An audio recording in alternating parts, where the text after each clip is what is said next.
नमस्कार सर। पिछले एपिसोड में हमने बांग्लादेश की वो भयावह स्थिति देखी जिसमें वहाँ पर सिर्फ दंगे हो रहे हैं, वायलेंस हो रहा है। जो पूर्व प्रधानमंत्री शेख हसीना हैं वो जान बचाकर भारत में शरण लिए हुए हैं, और जो वहाँ के केयर टेकर गवर्नमेंट को चला रहे हैं मोहम्मद यूनुस, वो पूरी तरीके से रेडिकल यूथ को साथ देते हुए दिख रहे हैं। तो आज की जो हम चर्चा करने जा रहे हैं वो उन बिंदुओं को छुएंगे जो पिछली वीडियो में हम समय के कारण नहीं ले पाए थे। आज हम ये जानना चाहेंगे कि ये जो पूरी क्रांति है, ये जो पूरा वॉयलेंस है बांग्लादेश में जो हुआ है, ये आखिर हुआ कैसे, कौन लोग इसके पीछे थे। सर, पिछली जो वीडियो थी उसमें हमने बांग्लादेश के इतिहास को काफ़ी विस्तार से देखा। और इसमें जो बात निकल कर के सामने आई उसमें यह है कि शेख हसीना और खालिदा जिया दो मुख्य रूप से प्रतिद्वंदी हैं, जो बार बार से बांग्लादेश का जिन्होंने प्रतिनिधित्व भी किया है, प्रधानमंत्री रही हैं दोनों।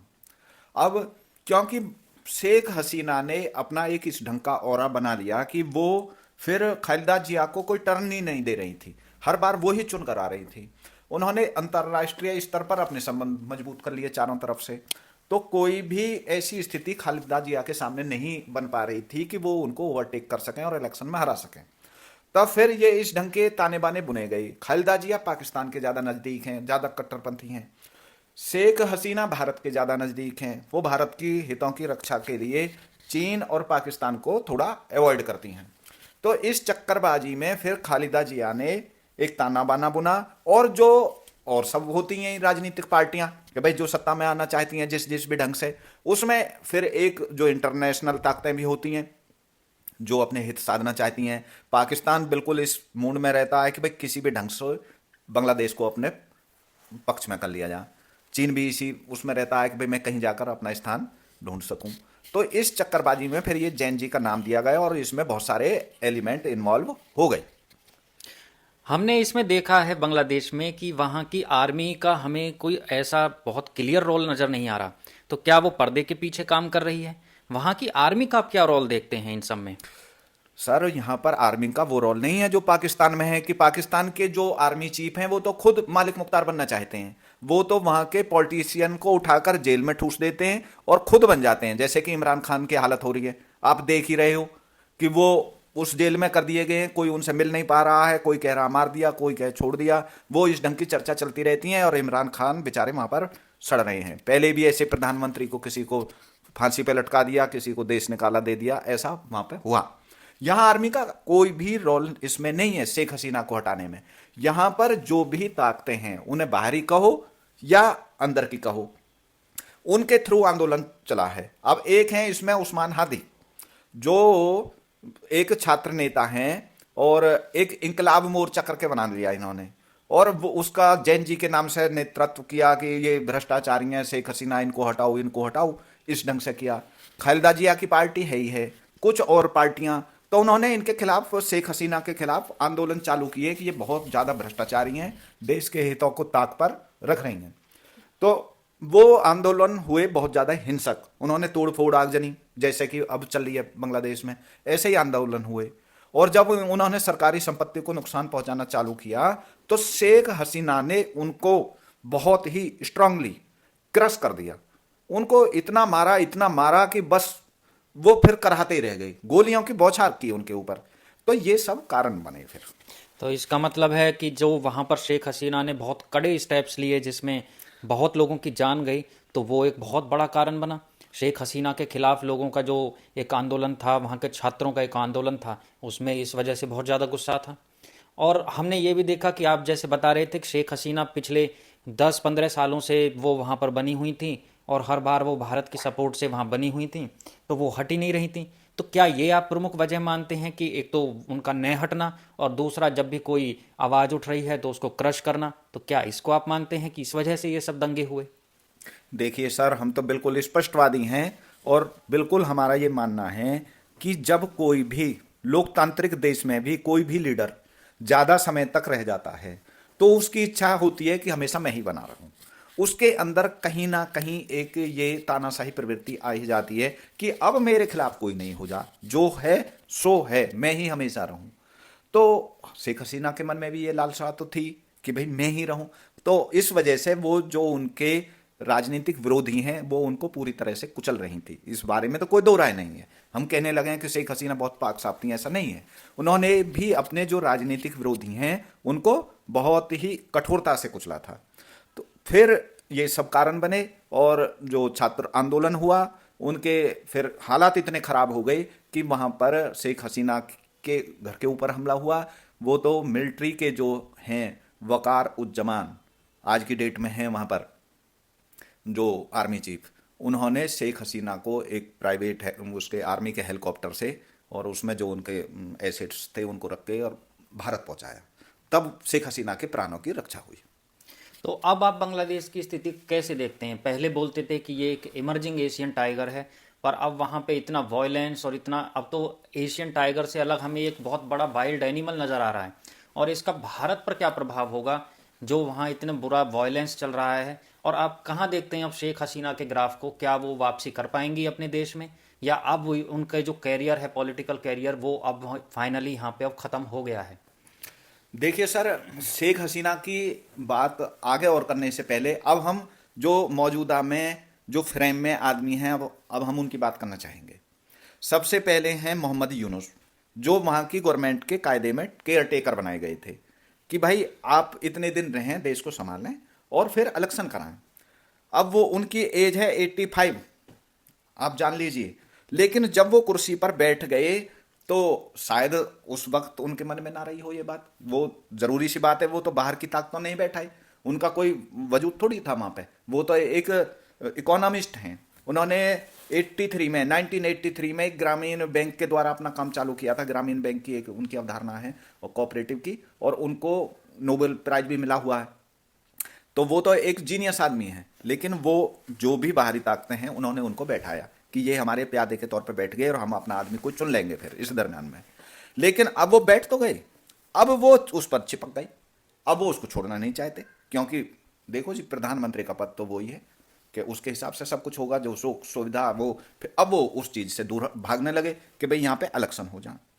अब क्या हुआ, अब इलेक्शन कराने के लिए शेख हसीना तो भारत से भागी आई, वो तो वहां से बांग्लादेश से भागी आई, भारत में रहने लगी।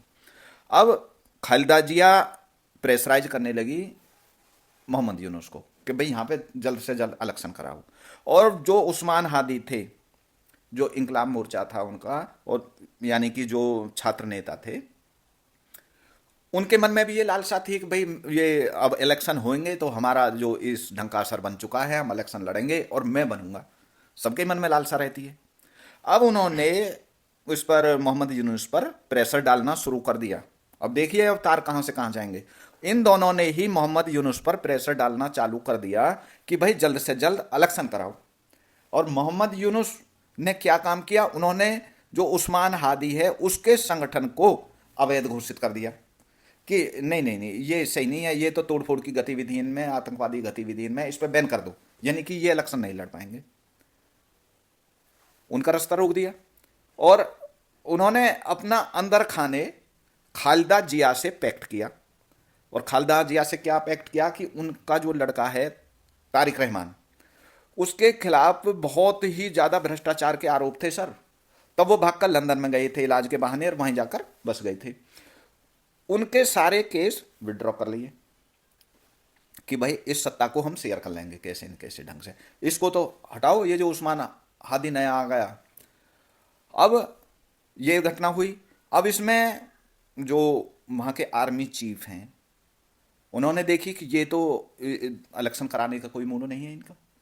तो उन्होंने फिर मोहम्मद यूनुस को प्रेशराइज किया कि भाई आप एक टाइम बॉन्ड मैनर में दिसंबर तक हर हाल में इलेक्शन कराएं, और हमारे यहाँ पर आप सिर्फ केयर टेकर हैं, आप कोई भी ऐसे फैसले नहीं ले सकते जिससे देश के हितों पर कोई आंच आए। मैं एक घटना का जिक्र करना चाहूंगा कि मोहम्मद यूनुस ने अंदर खाने जो चटगांव पोर्ट है उसके लिए सेटिंग कर ली। कुछ कहते हैं कि अमेरिका से सेटिंग की, कुछ कहते हैं चीन से सेटिंग की कि जो वहाँ पर बाहर के आर्मी बैठ जाए आकर के। तो फिर जो आर्मी चीफ हैं जमान साहब, उन्होंने मोहम्मद यूनुस से आमने सामने बात की और उन्होंने बिल्कुल वार्निंग दे दी कि आप बांग्लादेश के जो सामरिक हित हैं उनमें कोई भी नई बात नहीं कर सकते हो। आप सिर्फ केयर टेकर हो, और यदि आप इस ढंग का कोई निर्णय लेते हो तो फिर हमको सोचना पड़ेगा। यानी कि उनको खुली धमकी दे दी गई कि यदि आप इस ढंग का कोई काम करोगे तो हम आपको उठाकर बंद कर देंगे। तो फिर वो इस कदम से पीछे हट गए कि नहीं नहीं, ऐसी कोई बात नहीं थी। तो क्या आप इसमें ये मानते हैं कि उनके आर्मी चीफ खुद ही इतने अच्छे हैं, या उसमें कहीं ना कहीं भारत के वो राब्ते में आपको नजर आ रहे हैं उनके आर्मी चीफ, जिस वजह से वो भारत के साथ बांग्लादेश के जो संबंध हैं वो बिगड़े नहीं, उसका कहीं ना कहीं वो ध्यान रखे हुए हैं, वो इलेक्शन की भी बात कर रहे हैं, और जहां भारत के सामरिक हितों को चोट पहुंचाना चाह रहे हैं मोहम्मद यूनुस, अमेरिका, चीन और पाकिस्तान के साथ मिलके उस उन कदमों को भी वो कहीं ना कहीं रोकते नजर आ रहे हैं। तो क्या मानेंगे आप इसमें? देखिए सर, जो आर्मी चीफ हैं वकारुज्जमान साहब, उनके मन में खुद ऐसी कोई लालसा नहीं है कि मैं बांग्लादेश का प्रधानमंत्री बन जाऊं या राष्ट्रपति बन जाऊं। तो इसलिए वो वह काम करना चाह रहे हैं जो बांग्लादेश के हित में है। बिल्कुल साफ सच्ची बात है। यदि उनके मन में ऐसी कोई लालसा होती तो वो तो कुछ ना कुछ अब तक कर चुके होते। वो मोहम्मद यूनुस को उठा के बंद कर चुके होते, खुद अपने नाम का अनाउंस कर चुके होते, या और कोई कहीं भी कुछ भी कर चुके होते। जैसे कि पाकिस्तान में मुनीर रोज नए नए नाटक कर रहा है, कभी कुछ, कभी कहीं जाना, कभी किसी के पैर छूना, कभी कहीं कुछ करना। तो आप उन चीज़ों की डिटेल में जाने से कोई फायदा नहीं है। वो जो नाटकबाजी कर रहे हैं वो ऐसा कोई काम नहीं कर रहे हैं। वो सिर्फ वो काम कर रहे हैं जिससे बांग्लादेश के हितों की रक्षा हो, और उसके लिए उनका बिल्कुल स्पष्ट मानना है कि बांग्लादेश के हितों की रक्षा तभी हो सकती है जब भारत से उसके संबंध मधुर बने रह सकें।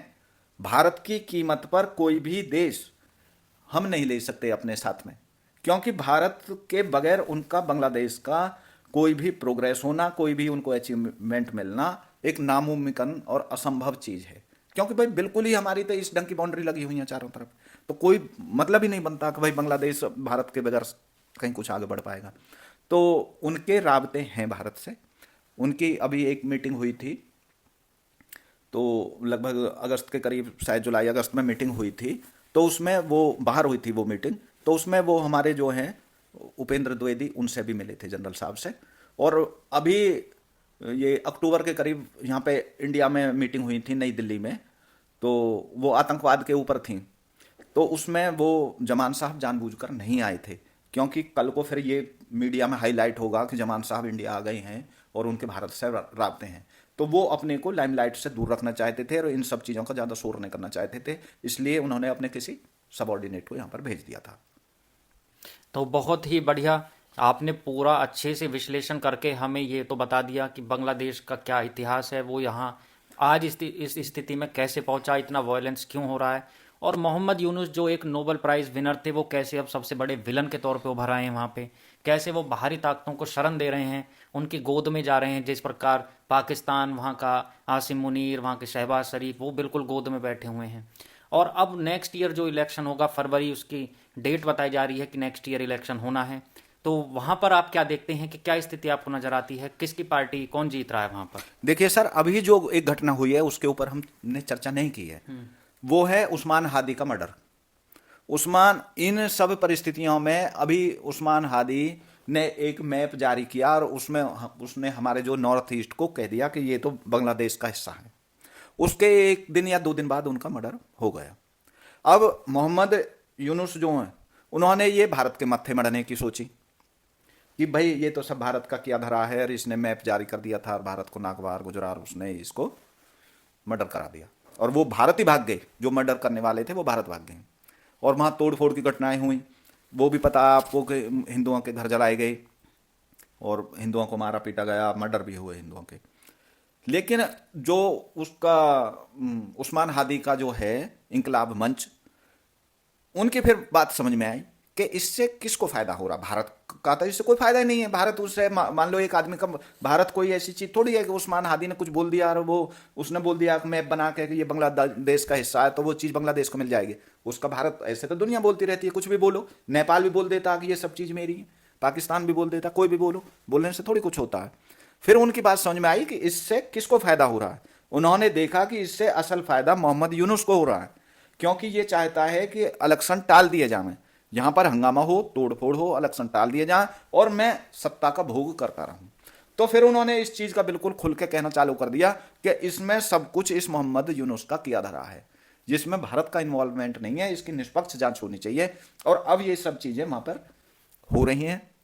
हालांकि मोहम्मद यूनुस तो केयर टेकर है, वो अपने ऊपर आने देने नहीं देगा बिल्कुल ही, लेकिन फिर भी जो वहां की जनता है उसके मन में अब कहीं ना कहीं ये बात घर कर गई है कि भाई ये जो मोहम्मद यूनुस है, जिसको आप अपना हीरो बता रहे थे, वो हीरो नहीं होकर एक विलेन है। और ये इतना खतरनाक विलेन है कि जो बांग्लादेश इस समय एशिया में एक उभरती ताकत के रूप में देखा जा रहा था, ये उस बांग्लादेश को बिल्कुल एक श्रीलंका की स्थिति में लेकर जा रहा है। और इसकी इच्छा क्या है कि बस मैं इस कुर्सी पर चिपक कर बैठ जाऊं। 85 ईयर की उसकी एज है, इसके बावजूद उसके मन में एक इतना लालच कूट कूट कर भर गया कि वो बांग्लादेश को, बेशक पूरा बांग्लादेश जल जाओ, उसके ऊपर कोई फर्क पड़ता निगाह नहीं पड़ रहा है। बहुत ही शानदार आपका विश्लेषण रहा सर। आज की चर्चा बहुत ही फ्रूटफुल हुई। हमने बांग्लादेश के लगभग हर पहलू को छू लिया है।